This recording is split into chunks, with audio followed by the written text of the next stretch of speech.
Charlemagne disait que parler une deuxième langue, c'était posséder une deuxième âme. Et depuis quelques années, je m'intéresse à l'apprentissage des langues. Pour moi, chaque langue est bien plus qu'un outil de communication et on va revenir justement sur ce sujet un peu plus tard dans la vidéo. C'est aussi une autre manière de penser, une autre sensibilité et une autre culture. C'est en partie pour cela que j'ai décidé d'apprendre le russe. C'est un univers culturel immense qui demande une certaine rigueur pour être apprivoisé. Des auteurs que je favorise comme Dostoïevski étant russe, j'ai envie de connaître ce qu'il aurait pu vouloir dire dans sa langue natale. Les traductions étant quasiment toujours des réinterprétations. Cependant, il est difficile d'avancer tout seul avec uniquement des manuels ou des applications comme Duolingo. Il n'y a rien de mieux que de pratiquer avec de vrais locuteurs. Et c'est précisément ce que permet Italki, le sponsor de cette vidéo. Sur cette plateforme, j'ai pu trouver des professeurs russes patients et disponibles. J'ai choisi moi-même mes enseignants en fonction de leur profil, de leur centre d'intérêt et de leur méthode. Je peux organiser mes cours selon mon emploi du temps et je paie pour chaque séance, ce qui est beaucoup plus flexible que les formules d'école traditionnelles. Les cours n'étant pas seulement théoriques, je peux aussi parler de littérature, travailler sur ma prononciation et poser des questions plus intimes sur leur culture, permettant de comprendre non seulement la langue, mais aussi l'esprit qui l'accompagne. D'ailleurs, ces échanges m'ont permis de découvrir des détails importants sur la culture russe qui m'ont permis d'écrire mon livre Chaton, qui est disponible gratuitement sur Wattpad. Par exemple, en Russie, il faut offrir un nombre impair de fleurs lors d'événements joyeux et un nombre de fleurs paires lors des funérailles. Offrir un bouquet pair dans un autre contexte que des funérailles est perçu comme un signe de malheur, voire une offense. C'est pour ça que lorsque Sergueï va offrir un bouquet de fleurs à sa mère, le nombre de fleurs est impair. Donc si vous aussi vous avez envie de franchir ce pas avec n'importe quelle langue qui vous intéresse, je vous mets le lien en description. Inscrivez-vous, choisissez votre professeur et commencez à apprendre la langue que vous désirez. Le code exclusif est MLH. Avec ce code, si vous achetez un cours pour 10€, vous obtiendrez 5€. La promotion sera disponible pour les 50 premiers acheteurs, mais pas plus. Et maintenant que vous avez vu un petit peu comment tout cela fonctionne ou que vous avez passé la vidéo jusqu'à ce chapitre, nous allons pouvoir parler du sujet de la vidéo. Lorsque nous parlons d'une langue, nous pensons spontanément à un outil de communication. Mais réduire la langue à un simple échange de signaux serait une erreur. La langue est la condition de la pensée, la matrice de notre culture, et l'infrastructure qui rend possible la science, la philosophie et l'art. En soi, l'humanité. Dans de nombreuses traditions, le verbe est posé comme fondement. L'évangile de Jean proclame: au commencement était le Verbe, et le Verbe était auprès de Dieu, et le Verbe était Dieu. Il était au commencement auprès de Dieu, tout par lui a été fait, et sans lui n'a été fait rien de ce qui existe. En lui était la vie, et la vie était la lumière des hommes, et la lumière luit dans les ténèbres, et les ténèbres ne l'ont pas reçue. Edgar disait que le langage est la maison de l'être. Autrement dit, le langage n'est pas seulement un instrument, il est le lieu où l'esprit se déploie et se reconnaît. À ce stade, vous pensez peut-être que ce sont simplement des citations et des croyances. Mais vous allez comprendre en écoutant la suite de la vidéo à quel point le verbe est créateur et qu'il est extrêmement important, car il est à la base de la conscience. Les philosophes comme Willem, puis Sapir et Worf ont défendu l'idée que les langues ne sont pas de simples étiquettes collées sur une réalité universelle. Elles façonnent la manière dont nous percevons et organisons le monde. Le langage ne se contente pas d'exprimer la pensée, il la rend possible. C'est parce que nous disposons de mots comme justice, temps, infini, que nous pouvons réfléchir sur eux. C'est pourquoi Hegel affirmait que la pensée ne devient réelle que lorsqu'elle s'affirme par le langage. Certaines langues n'ont pas de mots pour gauche ou droite. Une tribu, en particulier, situe l'espace avec les points cardinaux, donc nord, sud, est, ouest. Lorsqu'on leur demande s'ils vont à droite ou à gauche, ils ne peuvent pas répondre. Cependant, ils peuvent dire dans quelle direction ils se dirigent grâce aux points cardinaux. Ils vont par exemple dire « je me dirige vers le sud-est »,« je me dirige vers le sud-ouest ». Maintenant, si je vous demande de me présenter l'ouest immédiatement, vous ne savez probablement pas où il se situe. Du moins, pas instinctivement. Vous allez devoir réfléchir, regarder le soleil et vous situer en fonction. Cependant, les locuteurs qui utilisent les points cardinaux comme direction savent toujours instinctivement où se trouve le nord, même dans une pièce fermée. Leur esprit, dû à leur langage, cartographie le monde d'une manière différente. D'autres langues ne marquent même pas le genre, et certaines n'ont pas les mêmes temps verbaux. Et cela peut changer la façon dont le locuteur va ressentir le temps, l'identité et la responsabilité. Lera Boroditsky et d'autres chercheurs ont montré que ces différences influencent profondément la mémoire, la pensée et la perception. Notre langage n'est donc pas seulement un outil de communication, il est à l'origine de la manière dont nous pensons, agissons, et donc de qui nous sommes. Le langage mobilise un réseau complexe, cortex préfrontal, aire temporale, hippocampe, et ces circuits ne se contentent pas de produire des mots, ils soutiennent la mémoire de travail, la planification et la catégorisation. Chez l'enfant, les travaux de Vygotsky ont montré que le langage joue un rôle central dans le développement cognitif. L'enfant intériorise le langage en une parole intérieure qui deviendra la pensée consciente. Sans langage partagé, l'apprentissage devient impossible, car tout savoir humain se transmet par des symboles, écrits ou verbaux. Même les mathématiques reposent sur des notations et des conventions linguistiques. D'ailleurs, certains langages n'ont pas de mots pour chaque nombre. C'est-à-dire que nous pouvons compter au moins jusqu'à 10 avec nos doigts, et nous savons qu'ici il y a 5 doigts. Mais si nous n'avions pas de mots pour 5, comment pourrions-nous décrire ce nombre de doigts? Chez certains peuples amazoniens, on ne distingue que 1, 2, et puis beaucoup. Si je vous montre cette image, vous pourrez compter le nombre d'individus précisément. Mais si vous parliez une langue différente, où il n'y a pas de mots pour définir le nombre exact qui s'affiche, vous ne pourriez pas me dire combien il y a d'individus exactement. Dans une telle langue, poser une équation ou enseigner l'algèbre devient tout simplement impossible, car l'outil mental pour n'existe pas. Si une communauté ne dispose pas des mots ni des concepts pour exprimer les nombres au-delà de 3, alors elle est condamnée à rester en dehors de toute construction mathématique et donc incapable des avancées qui ont été faites par ceux qui maîtrisent ce langage. Cela ne veut pas dire que ces peuples sont moins intelligents ou moins évolués. Cela montre simplement que notre capacité de penser dépend des mots que nous offre notre langue.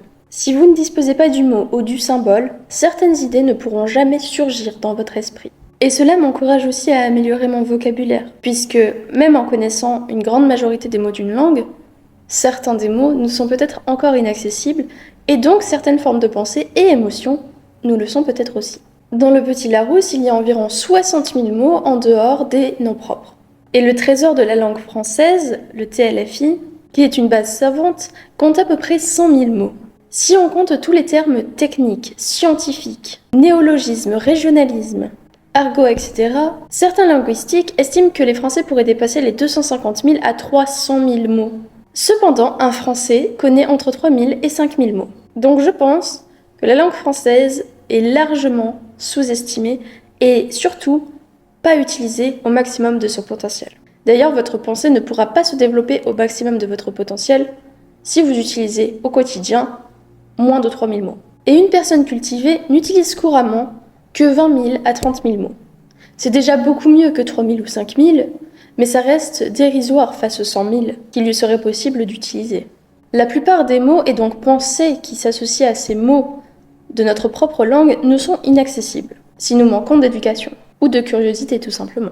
Imaginez alors tout ce qu'il nous manque lorsqu'il s'agit d'une langue étrangère. Même sur un plan anthropologique, le langage est vu comme le levier de l'explosion culturelle de l'Homo sapiens. Contrairement aux autres espèces, nous héritons d'un savoir transmis par les mots. Cette mémoire collective rendue possible par le langage a permis le progrès technique, les récits et les lois qui organisent les sociétés. Le langage au sens large est donc indispensable, mais il ne se limite pas à la parole audible. Les sourds, muets ou toute personne utilisant des systèmes symboliques alternatifs démontrent que la condition de l'esprit humain, la pensée et la culture ne dépendent pas uniquement de la voix, mais de la capacité à structurer et à partager des idées. Et il faut noter un autre point très important. La grande majorité des études menées sur le langage et la pensée sont réalisées dans des contextes anglophones, par des chercheurs anglophones, sur des participants anglophones. On analyse donc la pensée à travers un prisme formaté par un langage bien spécifique qui n'est pas forcément applicable à ceux qui parlent une autre langue. Souvent, on finit par croire que ce prisme est universel. Mais comme nous l'avons vu, la langue structure le rapport au monde. Alors un chercheur chinois parlant mandarin n'aura pas forcément les mêmes résultats ni les mêmes observations, et une expérience menée sur un locuteur de navajo ou d'arabe n'aura pas les mêmes résultats. Ainsi, la langue n'est pas un simple instrument de communication. Elle est le milieu vital de la pensée, le ciment de nos cultures, la mémoire de notre espèce et la condition même de notre évolution. Le verbe n'est pas extérieur à l'homme, il est ce par quoi l'homme devient humain. Et c'est pourquoi philosopher, créer, penser et même transmettre une histoire à un enfant est vital. Maintenant, nous allons parler de l'intérêt d'apprendre une langue qui est différente de la nôtre. Apprendre une langue étrangère pourrait paraître inutile. Maintenant, nous avons toutes sortes de systèmes de traduction. Cependant, les modèles récents échouent encore régulièrement dans les domaines où la précision, la nuance culturelle ou l'option stylistique importent. Des évaluations comparatives récentes montrent que bien que certains LLMS rivalisent avec des systèmes traditionnels pour certains textes, la traduction humaine reste supérieure sur la fidélité culturelle et la sensibilité stylistique. Maintenant, même si nous pouvons traduire un texte ou parler avec un locuteur grâce à des outils de traduction automatique, notre cerveau ne se développera pas forcément de la même manière. Et l'intérêt, comme on l'a vu, est de développer une deuxième âme. Apprendre une langue peut étendre notre horizon, nous permettre de penser différemment, d'ajouter des mots à notre vocabulaire, d'avoir une nouvelle sensibilité. Il y a des avantages qui, bien au-delà de simplement communiquer avec un locuteur natif, s'appliquent lors de l'apprentissage d'une nouvelle langue. Et si l'on veut entretenir notre cerveau et développer de nouvelles connaissances, c'est un très bon exercice. Apprendre et pratiquer une langue développe des réseaux neuronaux très larges, comme la mémoire de travail, le contrôle exécutif, l'attention sélective et les réseaux sémantiques. Des études d'imagerie et des revues récentes montrent que l'apprentissage d'une seconde langue, même à l'âge adulte, induit des modifications fonctionnelles et structurelles, notamment dans l'hippocampe et le cortex préfrontal. La langue est un vecteur de neuroplasticité. Par ailleurs, l'usage continu de deux langues est associé à une forme de réserve cognitive, qui retarde parfois l'expression de troubles dégénératifs. Ces observations ne signifient pas qu'être bilingue empêche la maladie, mais qu'il confère une amélioration mesurable au cerveau. Sur le plan cognitif, l'apprentissage linguistique améliore des mécanismes transférables, comme la flexibilité mentale, les capacités d'inhibition, le basculement attentionnel et parfois une meilleure mémoire de travail. Et ces effets se manifestent dans les tâches non linguistiques et contribuent à une meilleure adaptation face à la nouveauté.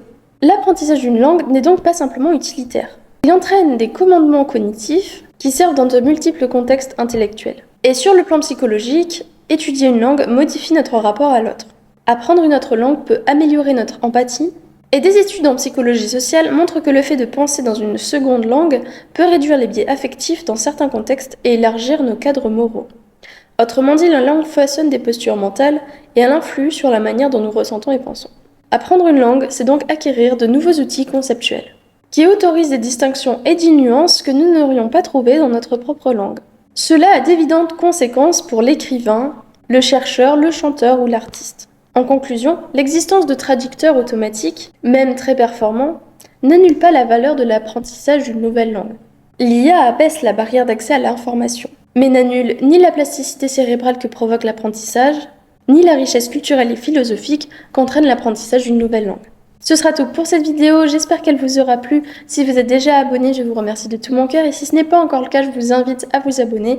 Si vous voulez que je continue à faire des recherches et que vous voulez m'aider à continuer ces vidéos, je vous invite à me faire un don sur Ko-fi. Ce serait extrêmement généreux de votre part, je vous remercie d'avance. J'espère que ça vous a permis de réaliser un peu l'importance du langage et du verbe et on se retrouve dans une prochaine vidéo. Ciao!